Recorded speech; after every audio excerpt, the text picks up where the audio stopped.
শিক্ষার্থীরা, এটা কোর্সটিকার নতুন চ্যানেল যার নাম হচ্ছে কোর্সটিকা ফর স্টুডেন্টস। তোমাদের প্রতি অনুরোধ রইল তোমরা প্লিজ এই চ্যানেলটি সাবস্ক্রাইব করে রাখবে। আসসালামু আলাইকুম প্রিয় শিক্ষার্থীরা, কোর্সটিকায় আজকে আমরা সমাধান করার চেষ্টা করব 7.3.3 এই অ্যাক্টিভিটি। কাজটি রয়েছে মূল বইয়ের 107 নম্বর পৃষ্ঠায় এবং তার পরবর্তী পৃষ্ঠায়ও এই কাজটি রয়েছে। কি করতে বলা হয়েছে? Now read the following conversation between রাত্রি অ্যান্ড হার ব্রাদার রায়হান। এখন রাত্রি এবং তার ভাই যার নাম হচ্ছে রায়হান, এই দুজনের মধ্যে একটি কনভারসেশন রয়েছে বা কথোপকথন রয়েছে, সেটি পড়ো। Then in groups or pairs answer the following question, answer the question that follows. এরপরে দলগতভাবে বা জোড়ায় জোড়ায় কিছু প্রশ্ন দেওয়া রয়েছে, সেগুলোর সমাধান করো। Let us check your answers with the groups. তারপর দলগতভাবে সে প্রশ্নের উত্তরগুলো তোমরা চেক করো। শিক্ষার্থীরা, তোমরা যদি একটু নিচে আসো তাহলে দেখতে পাবে এখানে দুজন ব্যক্তির কনভারসেশন দেওয়া রয়েছে। একজন হচ্ছে রাত্রি এবং আরেকজন হচ্ছে রায়হান। তো এই কনভারসেশনটি বা কথোপকথনটি তোমরা পড়ে নেবে। আমি যদি পড়তে চাই তাহলে অনেক দীর্ঘ ক্লাস হয়ে যাবে। আমি সরাসরি অ্যাক্টিভিটি যেটি রয়েছে সেই অ্যাক্টিভিটিতে চলে যাই। অ্যাক্টিভিটি রয়েছে মূল বইয়ের 108 নম্বর পেজে।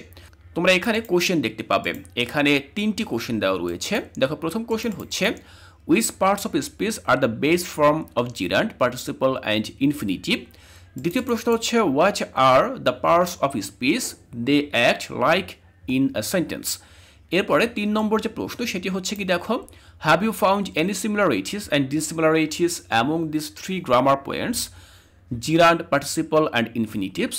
If yes, what are they? Write them in the following read. তো এই যে 3টি প্রশ্ন রয়েছে, এই 3টি প্রশ্নের সমাধান আমাদেরকে লিখতে হবে। তো চলো দেখে নিচ্ছি যে কিভাবে আমরা প্রশ্নগুলোর সমাধান তৈরি করতে পারি। শিক্ষার্থীরা, আমাদের প্রথম যে প্রশ্ন সেটি ছিল which parts of speech are the base form of gerund, participle and infinitive? বলা হয়েছে কোন parts of speech gerund, participle and ইনফিনিটিভের বেস। বেস মানে হচ্ছে ভিত্তি। কোন পার্টস অফ স্পিচ? আমরা 8 প্রকার পার্টস অফ স্পিচ সম্পর্কে জানি। তো এগুলোর মধ্যে কোনটি জিরান্ড, পার্টিসিপল অ্যান্ড ইনফিনিটিভের বেস বা ভিত্তি? তো অ্যান্সারে আমরা লিখতে পারি the base form of gerund, participle and infinitive are all derived from verbs. দেখো, ভার্ব হচ্ছে সেই বেস বা ভিত্তি। কিসের ভিত্তি? Gerund, participle and infinitive. তাহলে আমরা এখানে লিখতে পারি ভার্ব।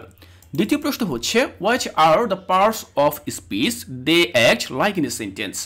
একটি সেন্টেন্সে পার্টস অফ স্পিচগুলো কি ধরনের অ্যাক্ট করে বা কি ধরনের কাজ তারা সম্পন্ন করে। 3 প্রকার পার্টস অফ স্পিচ সম্পর্কে যেহেতু এখানে আলোচিত হয়েছে, সেগুলো হচ্ছে জিরান্ডস, পার্টিসিপল এবং ইনফিনিটিভস।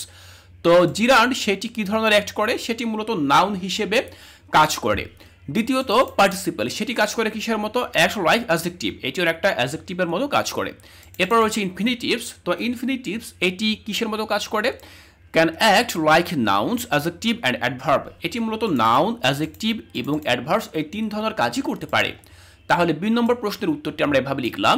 এরপরে সি নম্বর জানতে চাওয়া হয়েছে have you found any similarities and dissimilarities among this 3 grammar points? আমরা যে 3 প্রকার গ্রামার সম্পর্কে এখানে জেনেছিলাম, যেগুলো হচ্ছে জিরান্ড, পার্টিসিপল অ্যান্ড ইনফিনিটিভস, এই যে 3 প্রকার গ্রামার পয়েন্টস, এগুলোর মধ্যে তুমি কি কোনো সিমিলারিটিস, কোনো মিল পেয়েছ? একই সাথে কোনো ডিসিমিলারিটিস বা কোনো অমিল পেয়েছ? ইফ ইয়েস, যদি হ্যাঁ হয়ে থাকে তাহলে হোয়াট আর দে? তাহলে সেগুলো কি? Write them in the following grade. তাহলে সেগুলো তুমি নিচের এই ছকে লিখো। তো তোমাদের মূল বই তো ছক দেওয়া রয়েছে, যদি সেখানে জায়গা না হয় তোমরা আলাদা ছক তৈরি করতে পারো। তো প্রথমে আমরা দেখে নেব যে সিমিলারিটিস বা মিলগুলো কি।